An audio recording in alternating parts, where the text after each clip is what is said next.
반갑습니다. 웨스트민스터 서열이면다 워시비즈 마스터 제 37번째 시간입니다. 하나님께서 우리에게 요구하시는 것이 무엇인지를 살펴보고 있는데요.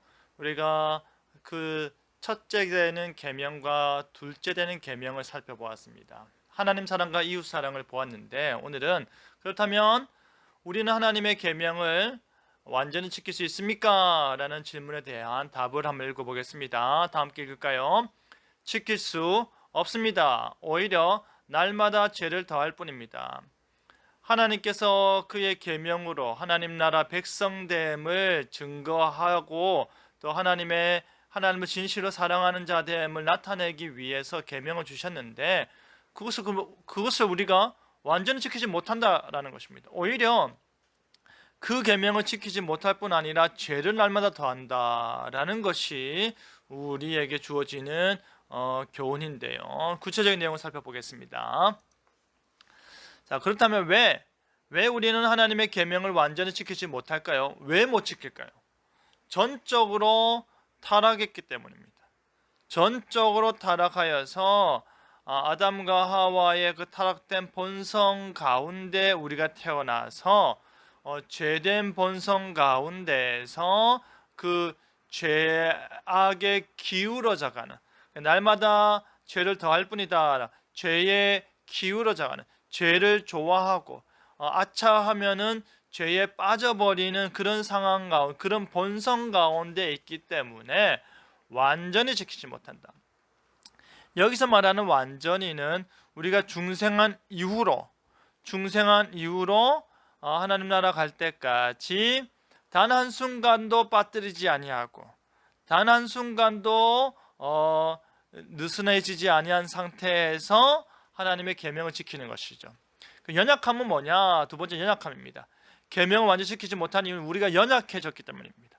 그 말은 우리가 타락 전에는 하나님의 계명을 완전히, 하나님의 말씀 완전히 순종할 수 있었지만, 타락한 이후에는 우리가 전적으로 타락하여서 우리의 본성 자체가, 의지 자체가 연약해졌기 때문에 한순간은 철저하게 지킬 수 있지만 시간이 지나면서 느슨해지고, 시간이 지나면서 마음이 약해지고, 시간이 지나면서 그 계명을 잘못 오해하는 그런 일들이 나타나는 거예요. 연약해져서. 그리고 우리가 중생했다 할지라도 순종, 말씀에 대해서 순종하기 시작하는 것이지 완성을 시작하는 것이 아닙니다. 우리의 목표는 완전히 지키는 것으로 나아가지만 도달할 수 없는 목표인 것입니다. 그렇다면 하나님께서 부당하다라고 여길 수 있는데요, 그렇지는 않습니다. 하나님께서 우리에게 이것을 다 지킬 수 있는 권한과 능력을 주셨지만 인간의 타락으로 말미암아 그러하지 못하는 것이죠. 그리고 우리가 순종을 시작했다 할지라도, 완전함을 누리지 못한다 할지라도, 그럼에도 불구하고 날마다 죄를 더한다 할지라도 하나님의 은혜로 말미암아 구원받기 때문에 순종의 시작이 결국엔 우리에게는 상급으로 주어진다라는 것이죠. 그것이 복입니다. 그 다음 볼까요? 완전주의자들이 있습니다. 우리는 이 땅 가운데서 완전하여져야 된다. 이 땅 가운데서 완전한 거룩, 완전한 성화를 이루어야 된다라고 주장하는 사람들이 있습니다. 더 이상의 죄를 지으면 안 된다라고 주장하는 사람들. 우리는 더 이상 죄를 짓지 않는다까지 이야기하는 사람들이 있습니다. 어떻게 해야 될까요? 죄를 짓지 말라는 강조에 대한 오해죠. 더 이상 죄를 짓지 말라라는 성경의 그런 강조를, 우리가 진실로 하나님의 백성이라면, 진실로 구원받은 자라면 우리는 죄를 짓지 않아. 나는 믿어. 나는 구원받았어. 구원의 확신이 있어. 그러면 이제부터 내가 하는 모든 것들은 죄가 아니야. 나는 더 이상 죄를 짓지 않아 라고 생각하는 오류를 범하는 것이죠. 그것이 완전주의자들인데, 죄를 짓지 말라라는 강조에 대한 오해예요. 또 다른 건 무엇입니까? 죄된 세상에서 완전함은 불가능하다. 이 죄된 세상이 어떠합니까? 저주받았습니다. 아담과 하와의 죄로 말미암아 땅이 저주받았습니다. 그 저주받은 세상에서 우리가 완전함을 추구한다, 완전함을 누린다, 불가능한 것입니다. 죄된 본성 가운데 우리도 있고 세상도 죄된 본성 가운데 있기 때문에 이 땅 가운데서 완전함 불가능하죠. 우리는 저 오직 하나님 나라에서 하나님이 계신 곳에서만 완전함이 가능하다. 그러니까 이 땅 가운데 산다 할지라도 우리가 하나님 앞에서 거룩하다 일컬음 받을 수 있고 하나님 앞에서 의인이라 일컬음 받을 수 있는 이유는 무엇입니까? 그리스도 때문입니다.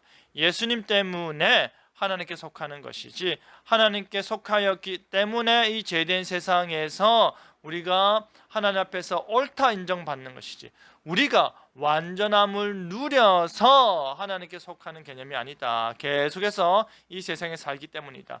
완전주의자들은 자신이 완전한 성화를 이루어서 구원을 이룬다거나, 혹은 참된 중생자는 완전주의자가 되어서 더 이상 죄를 짓지 않는다거나, 이러한 내용들은 성경과 일치하지 않는다. 오히려 우리는 날마다 죄를 더할 뿐이다.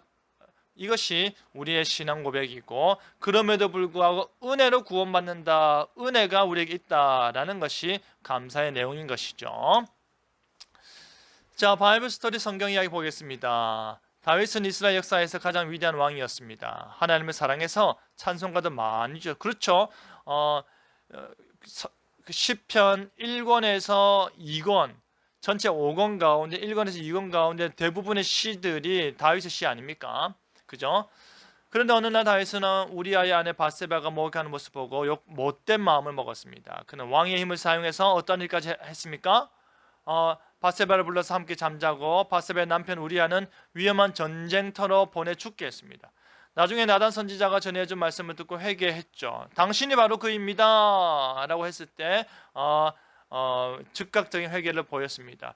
다윗과 같이 훌륭한 사람도 뭐합니까? 항상 하나님의 말씀에 순종하는 것이 뭐하다? 아니다 라는 것입니다. 목사도 죄를 짓고, 장로도 죄를 짓고, 성도도 죄를 짓고, 신앙이 신실한 부모님도 죄를 짓습니다. 모든 사람 다 죄를 지으며 삽니다. 그럼에도 불구하고 그 죄를 뉘우치면서 더 거룩해지고 노력하고, 그럼에도 불구하고 죄를 멀리하고자 노력하는 것이 우리의 삶이다 라는 것이죠. 그것이 바로 하나님께서 우리에게 요구하는 것이다. 나의 고백 보겠습니다. 우리는 하나님의 계명을 다 지킬 수 없음을 인정해야 합니다. 우리는 하나님의 계명을 다 지킬 수 없음을 인정해야 한다. 우리는 그것을 인정하는 가운데, 그러니까 하나님이 없으면 안 됩니다. 그러니까 하나님이 있어야 됩니다. 그러니까 하나님의 은혜가 절대적입니다 라고 그 고백에 이르게 되는 것이죠.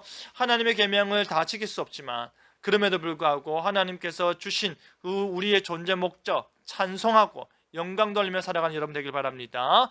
웨스트민스터 서유림입니다. 52주 마스터, 오늘 여기서 마치겠습니다. 감사합니다.